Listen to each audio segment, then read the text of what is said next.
the president declared an emergency on food security.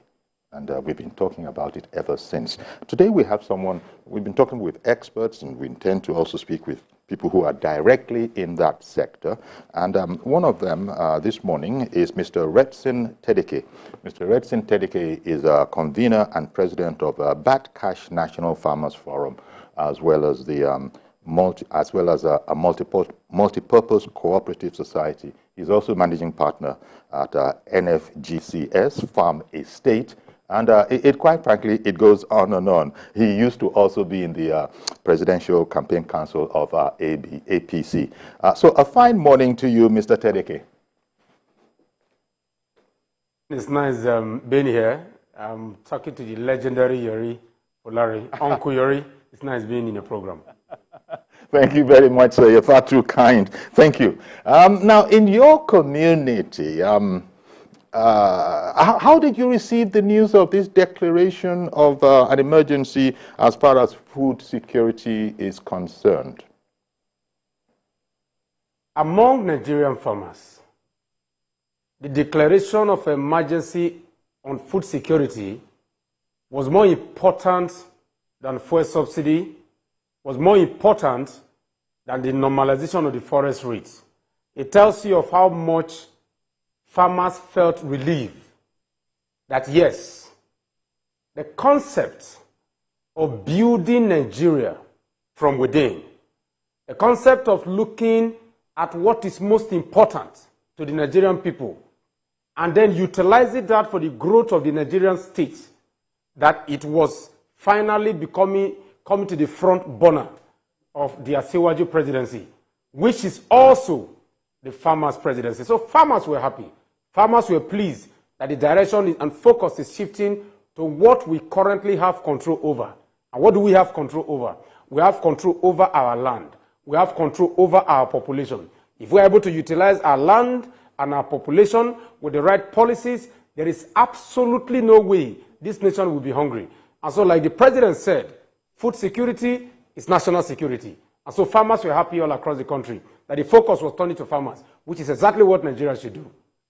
Indeed. Well, but one thing we don't have control over is, shall we say, the seasons.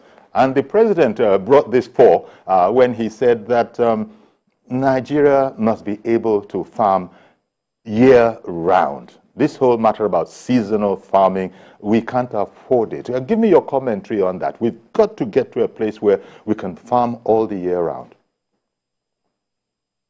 The thing, Uncle YORI, is this.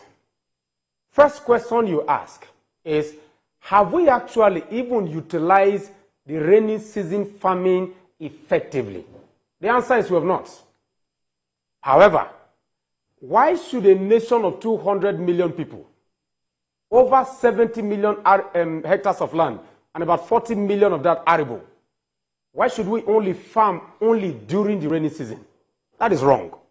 And so the thought process of bringing in the Ministry of Water Resources and bringing in the Ministry of Agric come together and utilize the structures, the resources, the information at your disposal, and make it easy for Nigerians to farm all year round was very strategic.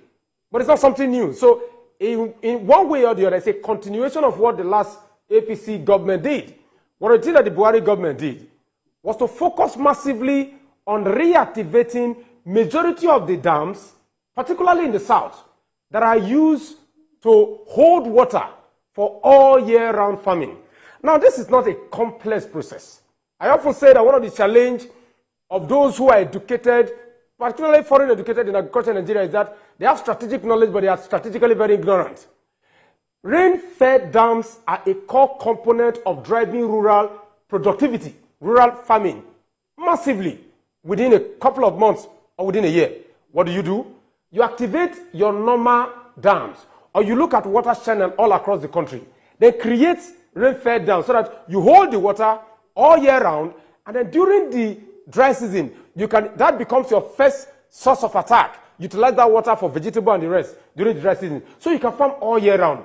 So the policy on water, holding water, preserving water, using it for future cultivation or cultivation during the rainy season is very, very important and very strategic. And so you see a president who is interested in utilizing all of the resources available and looking at what is a strategic crisis, not just for man, but for animal. Because one of the challenge of cattle leaving the north and heading to the south, water is also a major component. Because during the dry season, and during the dry season here, most of the north is dry. So they need to migrate to where you have fresh grass and fresh water. So yes, it's a very, very strategic component, but it's something that has been in the working, and it's a continuation of what can make Nigerian farmers farm all year round. You know, and it goes without saying that, well, apart from the dams, they are physical structures, they are there, but there's also a high technological input that's going to come to, that's going to have to be in the mix if indeed we want to get to where we need to be in terms of food security. Technology, even irrigation, even in the rural areas, power, be it wind, water, or solar, and then we have a dubious reputation when it comes to maintenance. It needs to be said, embarrassing as it is. So all these scientifically based things, one is hopeful, but give me your thoughts on what could go. After all, we've had steel mills, we've had mammoth scientific complexes that have run to the ground because of a lack of maintenance. But this time, are you optimistic that things are going to be different? Uncle Yori, we have a way of chasing dreams that are not ours and technology we don't need. Now let me tell you why I say what I say. We look too much to the west, when what we should do is to look to the east. Like you rightly said, we have gigantic projects across the country that we have not completed. Why are you trying to complete gigantic projects that are useless to you as a country and as a people? So you talk about technology. What are you doing with smart drone powering your farm? Is that what you need now? Uncle Yori, first you have to identify that you have a problem. What is your problem? The problem is that 70% of your population are in rural Nigeria. That is your problem. The problem is that 78% of your population are involved in one form of agriculture or the other. Problem number two, how do you solve those problems? Look at the Chinese. The cultural, what I call the cultural, and that is what it was, the cultural and economic revolution of China under Chairman Mao in the 40s focused on what the Chinese had, not what the Americans were willing to provide. And what did the Chinese have? They had population, and they had land, and they had communities that they could integrate into farm communities and make them work. What is it that Nigeria need to do with regard to technology? I've used this example 1,000,001 times, so I'm going to use it here. We have one of the biggest our biggest car maker in Nigeria is Innocent. Have you looked at the impact of Okada with plow, with harrow, with boom sprayer, with planters can do in rural Nigeria compared to what tractors can do? What did until Buhari became president, we were importing most of our rice from Thailand. How did they become so productive using micro technology, not macro technology, not big technology, not the big industrial technology of the West, but the small technology that the rural people can manage, can maintain, and can even build. So we have to focus on technology that can work for our people. So let me go back to the water component to talk about. See, rain-fed dams, all they need are pumping machines, and pumping machines that can cover 10, 20 kilometers, and you have them. So what do? If you build a rain-fed dam that can hold 500 million cubic liters of water, what you need is to create a channel where you can pump this water into. Small channel, and the locals can pump from there into their farms. So you don't need drones and more sophisticated American technology to become productive. The Israelis did not become productive because they went for massive technology. They became productive because they went after what we call farm communities, the kibbutz. Awolowo proposed the cooperative farms. Then, why do you think Awolowo went after the cooperative farms? Because with the cooperative farm, instead of you to go with the current, what CBN did with the Anchor Borers program that was literally a mess, what do CBN went with the listing intervention process. The listing intervention process is practically a paddy intervention process. Or I know you know me intervention process. So you tell association to bring their list. But when you go with what we call the project intervention process, you go after farm estates, agricultural hub, and you saw the president focus on agricultural hub. And I'm going to turn it around, Uncle Yori, and come back to Lagos. When I see what you wanted Lagos to work, the better Lagos that we see today, what did he do? He broke Lagos into LCDAs. LCDAs, those are micro units of governance. In the micro unit, you have people who can look at individual components and look at what it wants. Then you can solve that problem. So what you do to Nigeria, what you need to do to Nigeria today is make Nigeria a micro process of agricultural development. Once you make Nigeria a micro structure, what you are going to do is look at projects that are already active and working in those zones and use those projects as source of intervention for the people. But by the time you begin to run intervention from Abuja, of course every intervention will have to come from Abuja, but you run intervention from Abuja, you monitor it from Abuja, you manage it from Abuja, you are not touching the people that actually need that intervention in rural communities. So just like water, just like inputs, and every other component of technology and industrialization, you have to first and foremost look at what the people need. So technology will become relevant if it is something that the people can drive. Lastly, let me say this. Why is it, for example, that when we want to get those to manage programs, to run interventions, to look at policies, to implement policies, to go after those who are very good with English? When it concerns the man for village with the English when they speak, the man that fixes the tractors in my farm is a Hausa Fulani man. He doesn't understand the word of English, but he uses the tractor, he manages them, he repairs them. So what you need to do is focus on what the people can work with.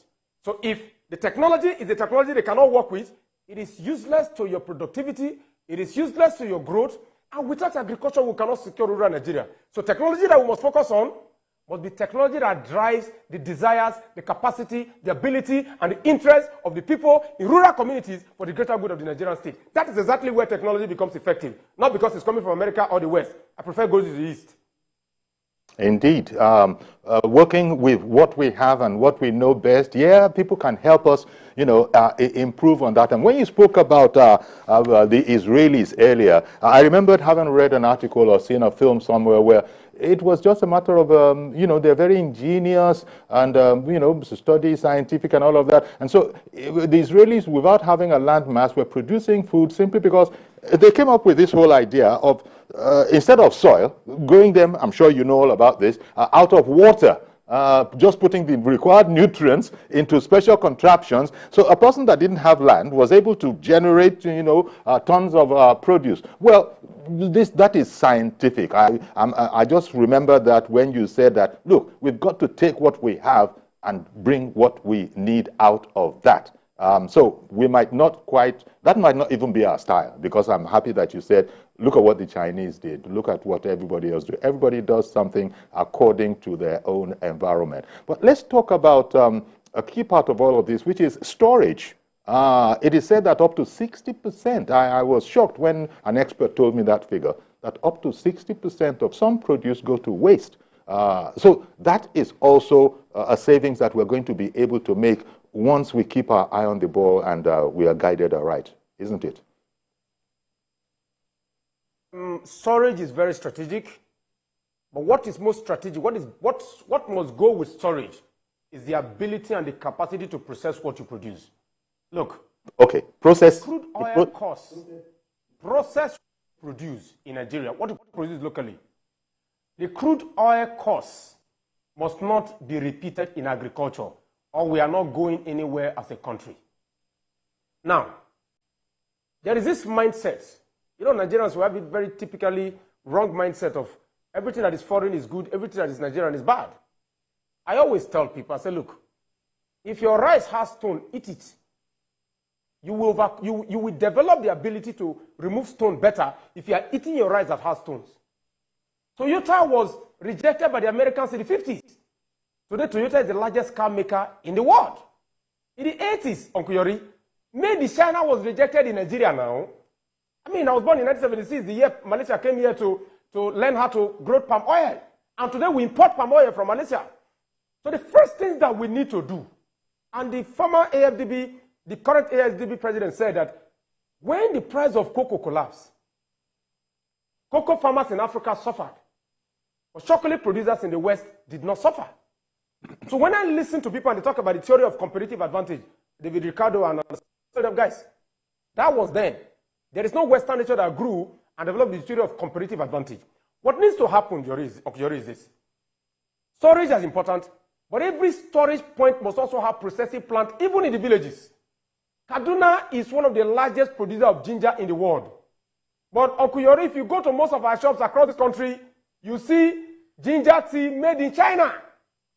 So what we are doing is, our warehousing is premised on warehouse for export. It is wrong.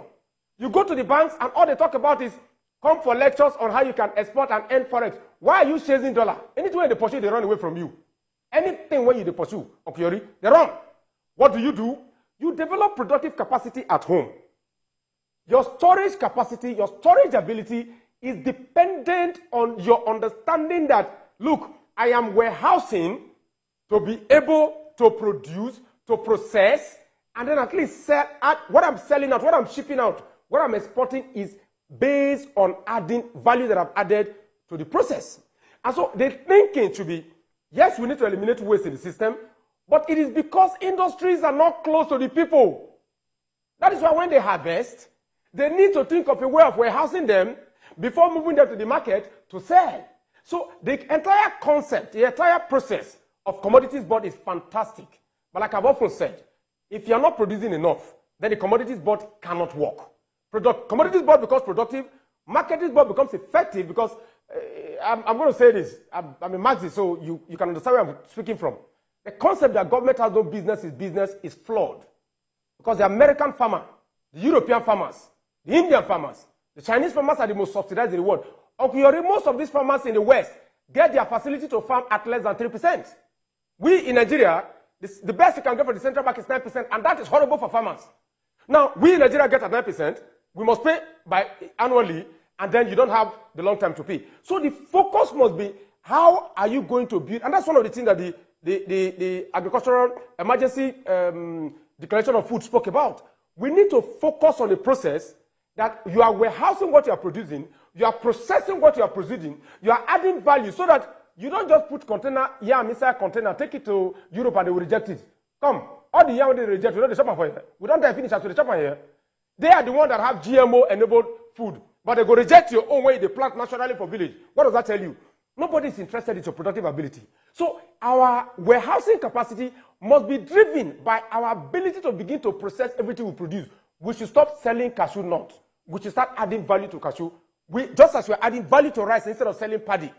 We must begin to stop selling raw materials and begin to process them so that we add value. Because that will increase the capacity of our economy to grow exponentially over a short period of time. That is exactly what China did. Between 1940 and 1980, China was already becoming the productive hub of the world. Over 70 million Chinese died in the process. But they focused on their people, high tariffs, made in China, eat China, drink China, like Kasuaji said in one of his colloquium. It is time to produce Nigeria, eat Nigeria, and drive the Nigerian economy for reproduction. That's exactly what needs to happen with the storage, processing, warehousing, and then export. That is the process, Uncle YORI. So we've been weak in the processing part.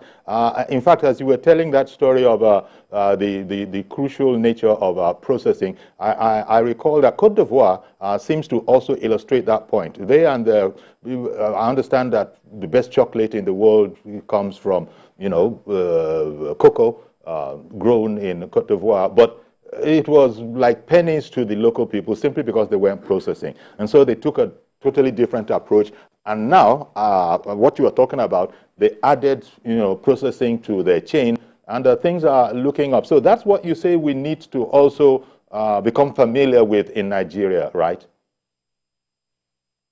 That is what we don't need to become familiar with it. It must be our way of life. Okay. It must be our way of life. If you read Professor Hanju Chang in his book The Bad Samaritan, and also in his other book Kicking Away the Ladder, he said it clearly. He said, look, all of the developed economy focus on localization. In fact, industry protection. You have to localize. You have to protect your industries at home. You have to support your local productive capacity. Once you are able to do that, and you are able to feed yourself in a case like Nigeria, for goodness sake, we have enough land to feed ourselves and feed the whole of Africa. Uncle Yori, do you know one of the puzzles of our own, what I call our own depression when it comes to production, is the fact that Holland, Uncle Yori, brings in about 100 billion euro per annum from agriculture. Much more than Nigeria earn, but that's per annum, much more than Nigeria earn from crude oil. Uncle Yori, the agricultural sector in Australia is about 70 billion. Now, you know, when we talk about this figure, and you talk about production, you ask yourself, why is it that we cannot get it right? It is because our policies are too short-term. Uncle Yori, if you know what I'm talking about, we are miracle-minded people, churches and mosques everywhere. We build more churches than we build schools. We build more mosques than we build farm centers and co across the world. The reality is that we have to come back and ask ourselves, what is it that is capable of driving long-term growth? Like you gave the example of Cote d'Ivoire, and you gave the example of Switzerland, that don't produce cocoa, but they make more money from chocolate.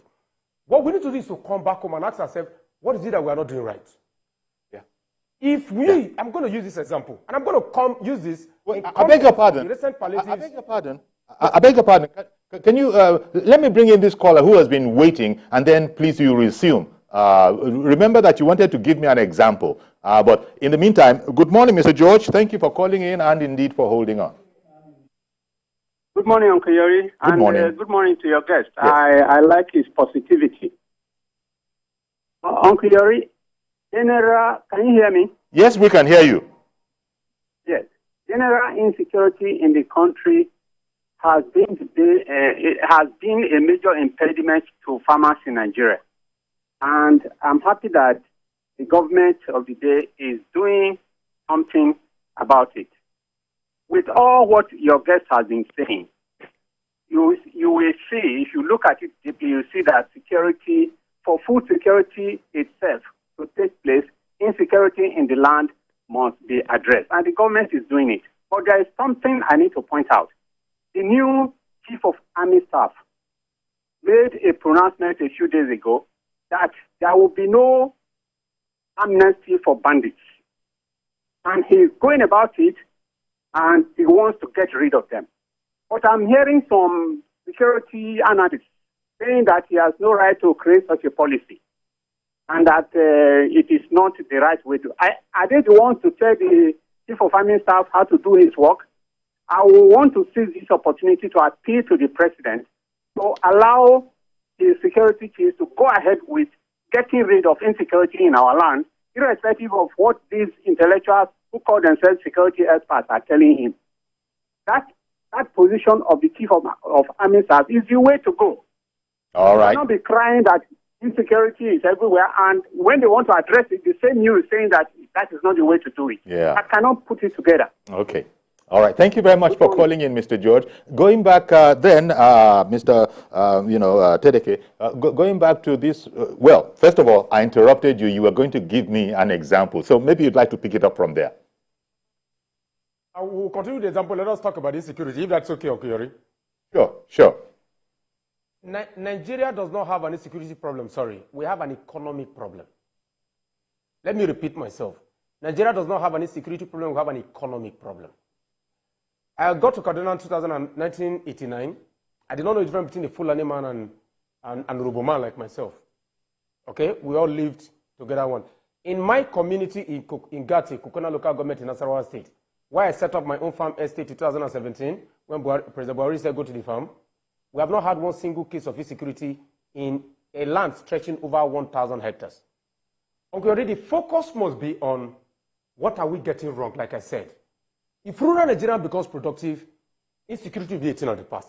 Yes, in the immediate, you need to deploy the Nigerian army, the Nigerian police, and so on and so forth to help you secure the farms. But the reality is that that is not going to work in the long term because we don't have the numbers to secure all of the landmass of Nigeria. You need to go visit some states to understand that that is not going to work over the long haul. What you need to do is to create what I call hubs. And I see what you spoke about this extensively. And there are several agencies of government that can do this. What is the essence of these hubs? Uncle Yori, let me give this example now before I talk about the second example.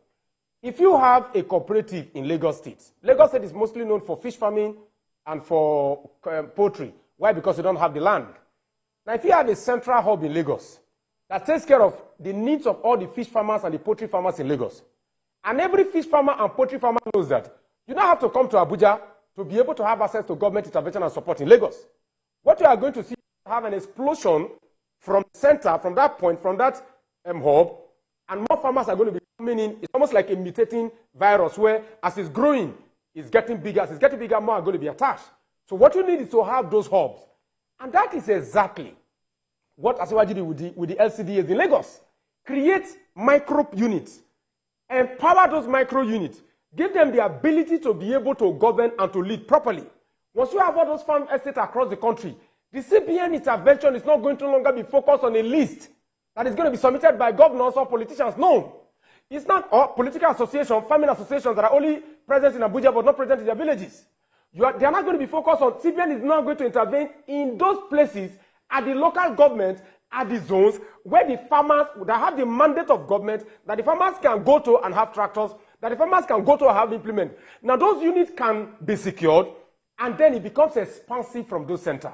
And once you achieve food productivity, I beg you are your not going to pardon. have any security challenge. I can see you're so passionate about about this, and it makes for great programming. But unfortunately, we've run out of time. Could you address the security aspect very, very briefly? Because people are saying, and it seems to stand to reason, that if farmers can't go to the farm, how can we get any produce from the farm? And that whole question about the army having ideas and people coming in on it and saying maybe that's not the best way. Would you like to comment on that very, very briefly, please, as we go? In a short time, you need the army to come in and form hubs, send units to majority of the farm clusters and support them. But you see, in solving that security problem, you need to also improve productivity, because what is happening is this. You are having a lot of people in rural communities who have nothing to do. And because they have nothing to do, what you are going to see is that more and more of them are going to become desperate and going to acts that are going to be disruptive. That's why I said the last example I'm going to do, I'm going to be spend about 30 seconds doing it, is this. What you need to do, sir, is, for example, you have 500 billion intervention for poor people. Why don't you use that to plant 500 million trees or 100 million trees and develop them over time? Employ those people to do their job. Once they are able to do their job properly, they are going to earn a living. More people having something to do in rural Nigeria will lead to less people being available to be recruited by Boko Haram and IPOB and all of these units that are causing security issues across the country. So it's all about rural productivity, not all about rural insecurity. When there's rural productivity, there can then be rural insecurity. And that's why the president said food security is actually part of the national security apparatus, Uncle Yori. Indeed. I thank you very much for coming on the program this morning. Retsin Tedeke, convener, president, Batcash National Farmer Forum. Thank you very much. It's been so enlightening and enjoyable listening to you. Okay then. Thank you very much for your time. It's been in your studio, so, Yori. stay with us, please. We'll take a break and we'll come back. And of course, you heard the news yesterday. What? Is there an emergency of sorts also within the ruling APC? What with its national chairman and its national secretary having resigned? That's up next when we come back from the break.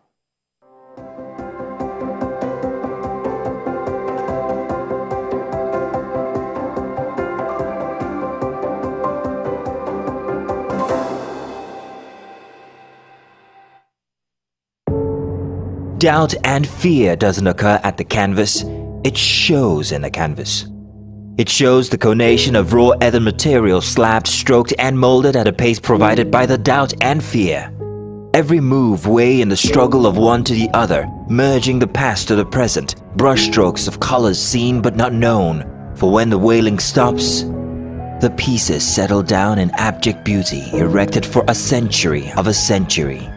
Speaking, advocating, protesting as the arts are meant to be.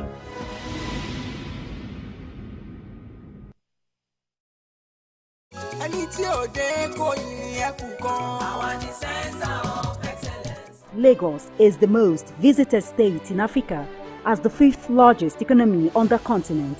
Covering the state and its government is no mean feat, it's a busy beat.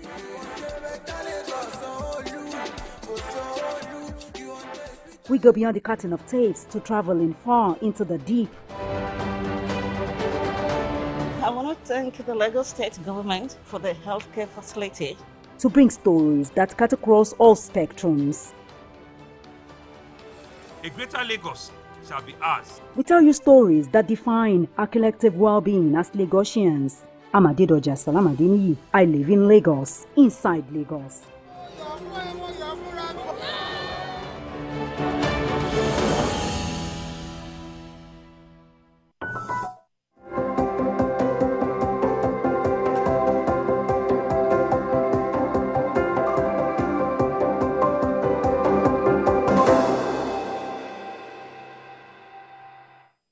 Okay, welcome back. And as I said, this time, let's look at happenings within the ruling APC. And our guest is Mr. Joe Ibokwe, APC chieftain. Well, maybe I should say, first of all, that the man is a writer, he's an author, a former special advisor on drainage and water resources to the Lagos State Governor. Joe, it's a pleasure, as always, to have you. Thank you for having me. Good morning. Thank you.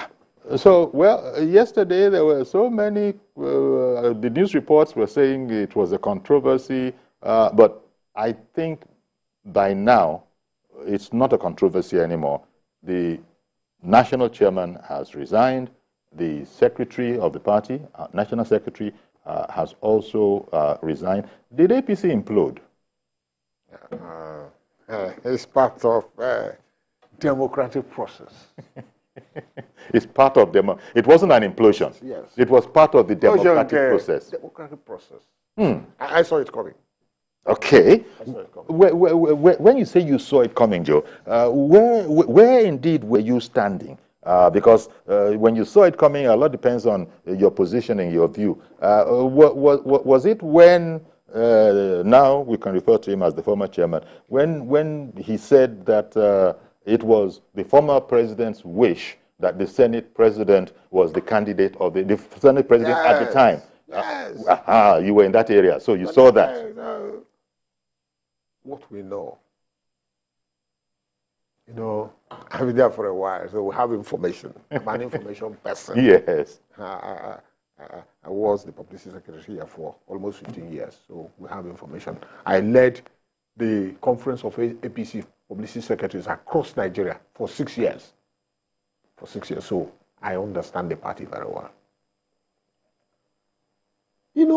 Before the primaries, this guy led some people, Adamu people, insisting that the president told them that there's going to be Lawan. Okalu was part of the plot. That was what they were telling the governors. And then the governors summoned the courage, about 22 of them. Said, okay, you said the president said, Abi, let us go to the president. Let him tell us. They got to the president. The president said he had not told anybody anything. So that's where the bottom began to fall out. That's number one. That's number one. There were also issues of financial misappropriation. Scandal in financial. I won't go for that. There was an infusion of cash into the party. Yes, I won't go for that into that one. Well, rising from the financial recklessness. Well, okay, but all of this was arising from the primaries project, where so many people that Nigerians were surprised had 100 million on them to be able to throw into the kitty. So now they want an accounting. Yeah, they can't account for anything. It was pure brigandage. Yeah, but we wouldn't. The public didn't know all of that. The public didn't know. Maybe insiders were observing. Certain things were overlooked. From the beginning, there was this coalition of onslaught against Ajuwaju to stop him by all means. So all people were playing all kinds of games. Monetary policy was targeted at him. The fuel crisis we did not witness in 8 years was also targeted at him. The NSAS was also, is it not? TVC. I know where we used to sit before. It was an attempt to decimate Achiwa, to bring him down completely.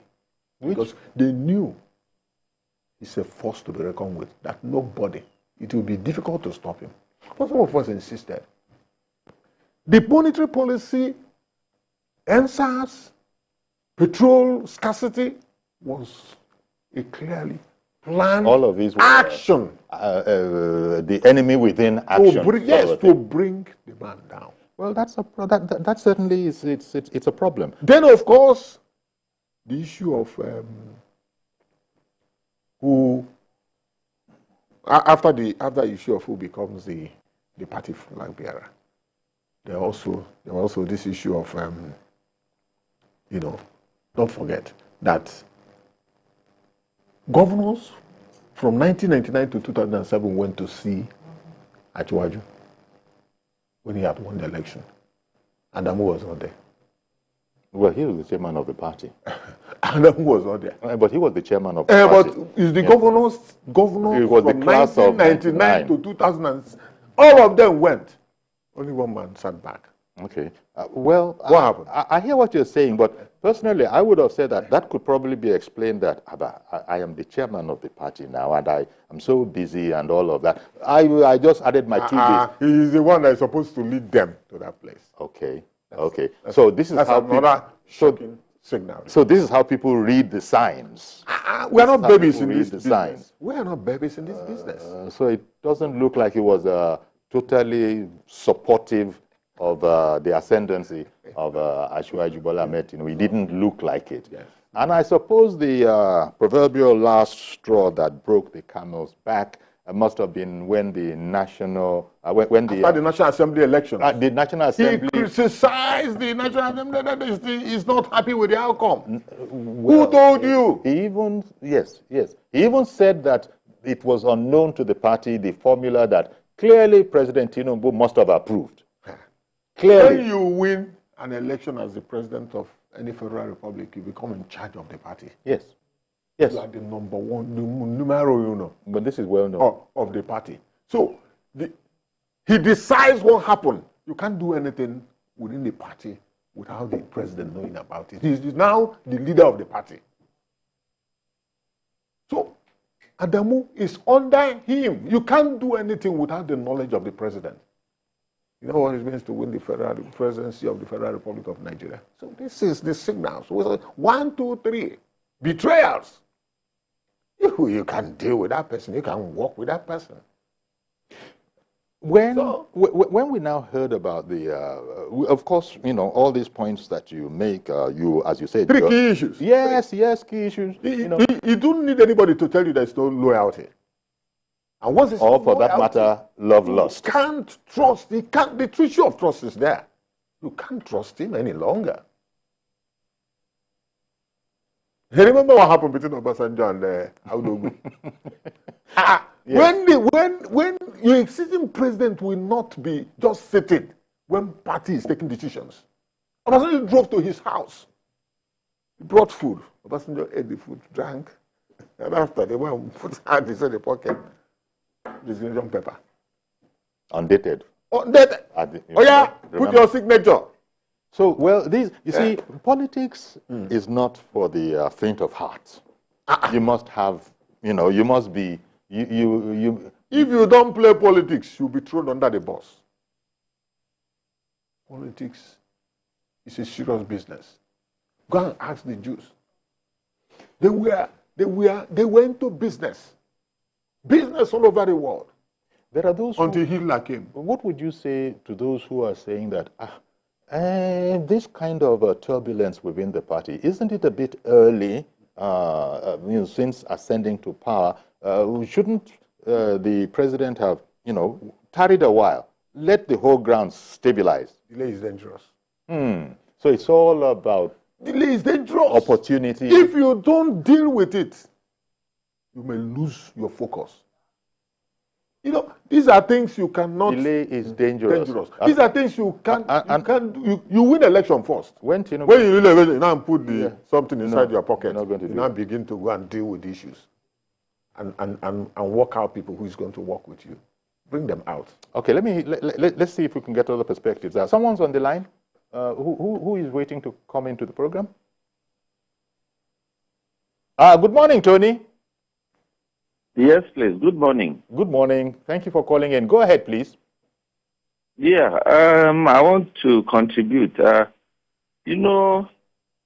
Mr. Bokwede is an apologist of the president, with due respect.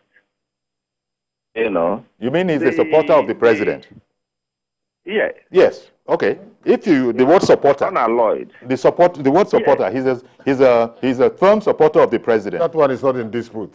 Okay. It's 120% beyond mathematics. Now you remember during AMA Akinloye and Shagari, you know, the chairman, the party is supreme, and you have the president. Forget about all these shenanigans and all this playing out. The chairman should be greater than all of this.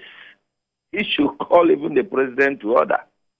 What is happening in other climes? Why is our own different from what we are seeing? You know, he should be concerned with what is happening, the unhealthy security situation in his place in the East, rather than all this what he's talking about. We are looking at him with one eye. Let him stop all this, the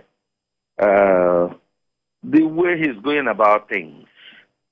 Okay, thank you for calling in, Tony. Let me diverting attention to what's on the table. Well, but he was making the point that the chairman of a party, of any party, and especially the ruling party, he's a power broker himself, and then theoretically, in different climes, the president is a member of the party, and so therefore, you know, there will be that relationship that the top executive of the ruling party that happens to have a president as one of his members. I've just told you. So it depends on the Nigerian. The person that spoke is not a party man. He doesn't understand the dynamics of politics. And I will leave it that way. He's just playing with semantics. The president becomes the leader of the party. Actually, yes. The president is 1, the 2, 3 infractions. 1, 2, 3 betrayals. You can't work with that kind of person. You cannot. You have the power because as the leader of the party. Because it's more than just a personal thing, or for other reasons. For the reasons. Because it's not personal. No, this is not personal. See, you are going to the primaries, and the chairman of your party was going around telling people that they have endorsed a particular candidate. He understands the dynamics of Nigerian politics. That we said after June 12 crisis, that power will continue to rotate between north and south until we're able to get to where we should be. You now went, when the man was walking, traversing the political landscape, meeting people, you now went and said, it's another person from the North Polawan. If the governors did not, it would have happened. Yeah. If the governors did not sum up the courage, 22 of them said, look, the president will tell us face to face. Yes. And they went. Yes. They confronted the president. I'm privy to that meeting. They confronted the president. Okay, look at what we are hearing. Look at what the chairman of the party is saying. The president watch his hands. At that point. Maybe the president threw the man under the bus. Yes. At that time. Oh, you say yes. It's possible. This is politics for you again. It is. No. I didn't. It's not possible. They were just dropping the names. Oh, okay. They were just dropping the name of the president. He didn't say so. He told the governors that he is. He didn't say that. So knowing as much as you know, we went into the primaries. The rest is not history. It is. But it was a colossal betrayal, unimaginable colossal betrayal. That was the way of anybody who is privileged to be a chairman of a very big party like APC. Shamsuddin in Niger State. Good morning to you, sir. Good morning, Uncle Yori. How are you today, and how is gentleman and the press? Very well, thank you. Well done, thank you. My name is Comrade Shamsuddin, calling from Niger State, Control in particular, to be specific. Go ahead, please. I am one-time secretary of AC 2007, then and also secretary again in ACS in 2011, and by the grace of God, I have become a PRO under my ward in 2015 after the amalgamation. Then, luckily enough, again, I still become the S official one after this Congress of 2023 election. So I'm the ex-official one in my ward under Could Ward Control Local Government. I want to contribute concerning this issue of our national chairman. Yes. In the first place, two rights cannot be at a fault. You cannot be the superior and I become the leader and you cannot obey me. If you cannot obey me, definitely you and I will not work in the same office and will not work in the same level of shoe. So definitely I will find a lasting solution concerning your issue, which is the number one. And then secondly, I don't know what is wrong with this, our APC. Right from the creation of APC from 2014, 2016, we are having issues with our national chairman. I think if you could remember, our first national chairman is this man, what is it called? From Benue, from Edo. We have issue with him. Then after him again, Adam Soshomole come in again, we still have another issue again. Now it is Ablai Adamu again. So concerning what our chieftaincy of APC says, yes, it's true. Ablai Adamu, it is not in good time with our incumbent president. Actually, let's tell ourselves the reality. So give me a leader or give me a superior. I cannot work with you if you are not in good time with me. I don't think that will be okay. So that gentleman that come and contribute from him when he say that is this and that, to me, let him forget about that. It is my party. You cannot be loyal to me while I'm the superior and expect me to work with you. So what I'm advising our political party of APC today that we have government at hand, we should come in a better shape to restructure our political party, especially APC. So that is my advice, especially from our head, which is the leader, the national chairman. Let us restructure our party, please. Indeed. Thank you very much for calling in, Comrade Shamsuddin. So now, as a matter of fact, the president didn't have to do anything. We were hearing about the news, which was speculation. The newspapers were careful. They were writing allegedly, doing all the things to sort of protect yourselves since the man wasn't speaking. But apparently it has now come out. It's not the president that fired him. The man resigned. But would he have been fired? Would he have been fired? The president didn't have to do anything. In fact, he even said he's not going to say anything until the president comes back. Body language. If the president knows what you know, you don't need anybody to tell you. Because he would have been spoken to. Because the analysis out there is that... He would have been spoken to. The moment you put the presidency of the Federal Republic of Nigeria in your pocket, you begin to do your work. It's just a message, okay? Your time is up. He doesn't need to argue. But the president didn't even get to say that unless he said it you privately. You won't know. You know. Because President... you don't want to disgrace anybody now. President Tinubu is not a person who is shy they will give you those kind of decisions. They will give you an option. He tried even to give him an option, giving the 1, 2, 3 betrayers. He tried. Obasanjo went. He didn't tell anybody. He went to the chairman's house. Gave him food after eating. Is there anybody else on the line?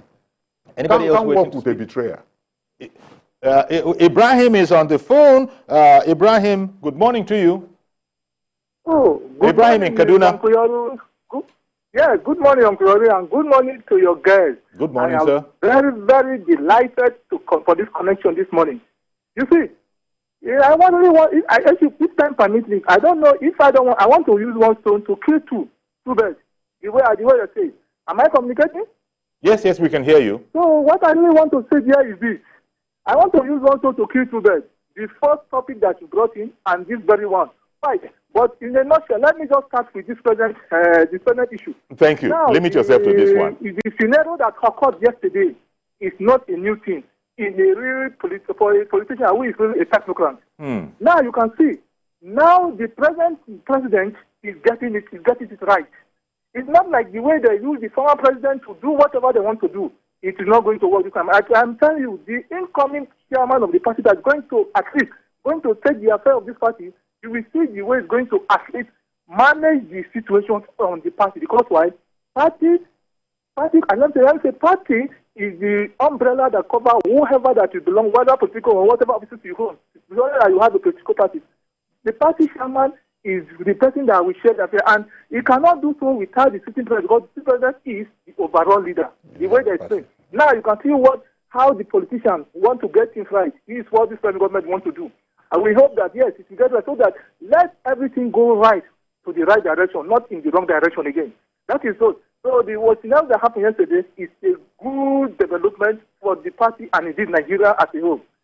Thank you very much. You first of all discuss the topic. Thank you very much for calling in. This was the only way to go, because even people who don't know how to read politics, they would have seen that this is not a situation that is going to be tenable. We can't have a person bending neck, as it were, towards the president and hoping to survive. Not their mate now. You know, so he's a master in the game. So you deal with the obstacles, you know, so that will lead you to success. Take them away. Take them away. And all of that, as Ibrahim has just said, is to put the party in the right position for the big and onerous job that has to be done. Yes, you know, a lot went on during before the elections proper. It was just God that said that George is going to be the president. Indeed. When you consider all the obstacles that were thrown his way. Were thrown east, west, north, south to stop this man. But right from day one, we know he's going to be the president because he walked graciously to this position. Well, now with the benefit of hindsight, which is usually 20/20, the vision is almost perfect, if not perfect. I guess Nigerians can now see that was not a tenable situation. The chairman could not possibly last, but we didn't know what was going to happen until it sort of unfolded. As party people, we know when they began to do this thing, there are certain things you cannot do in the midst of the elections, proper. There are certain things you couldn't do. You wait. So you put the power in your pocket. So you deal with the... So let's leave it there. Yeah. But thank you very much, as always, Joe, former APC chieftain and former special advisor on drainage and water resources to the Lagos State Governor. I don't know if you're going to continue in that office or if they're going to shake the house up again. We have to wait to see that. It's gone. Okay, thank you very much, Joe. Okay, so that's our program today. Please join us tomorrow for a fresh edition. I am YORI FOLARIN. Bye-bye for now.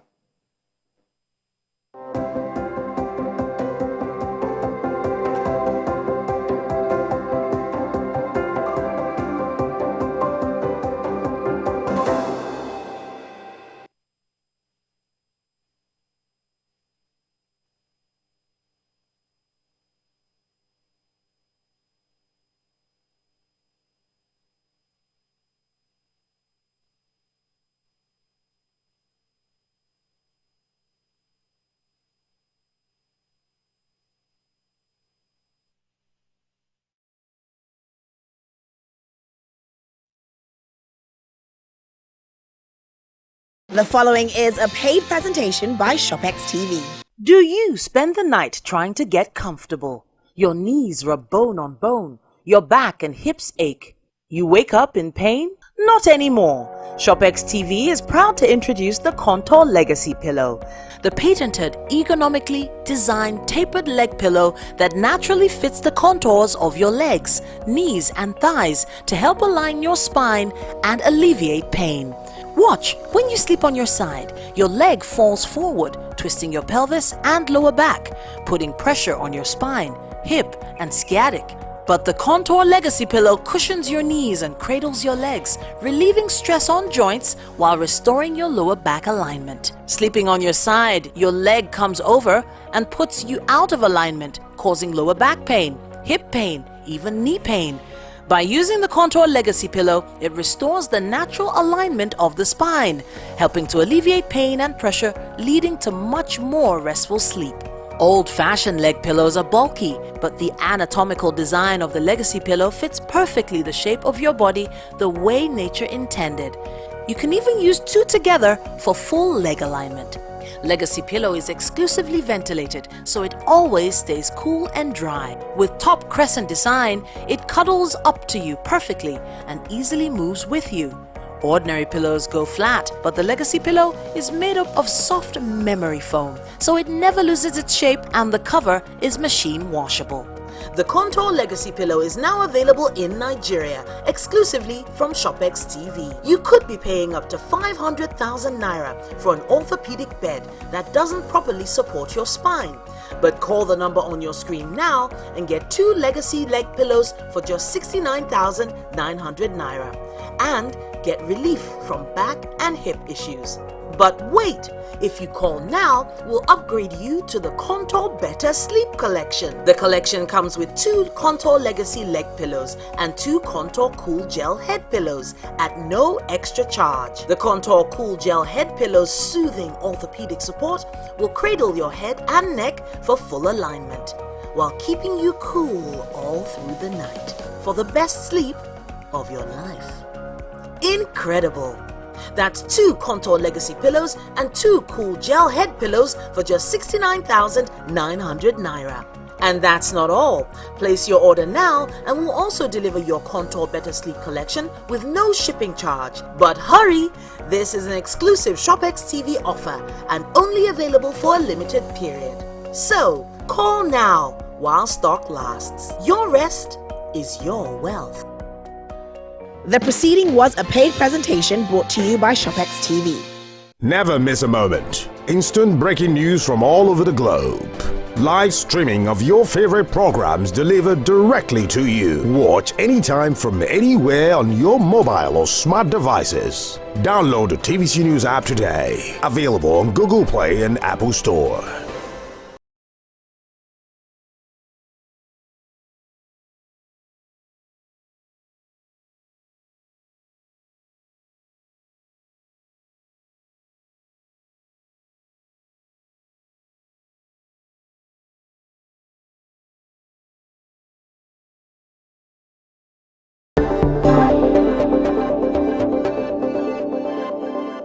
Wherever you see destruction, it's because God is absent.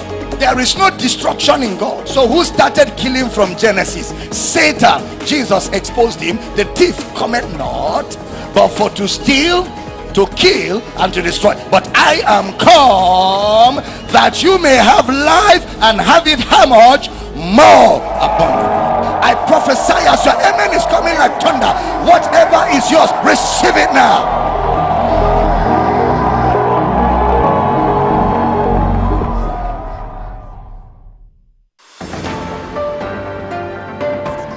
Precious Amayo as I bring you news from the epicenter, where it happens and when it happens, staying on top of every breaking story, minute by minute, right at the hour when the city gets busy and just before it sleeps. We're live from every angle with objective insight and analysis.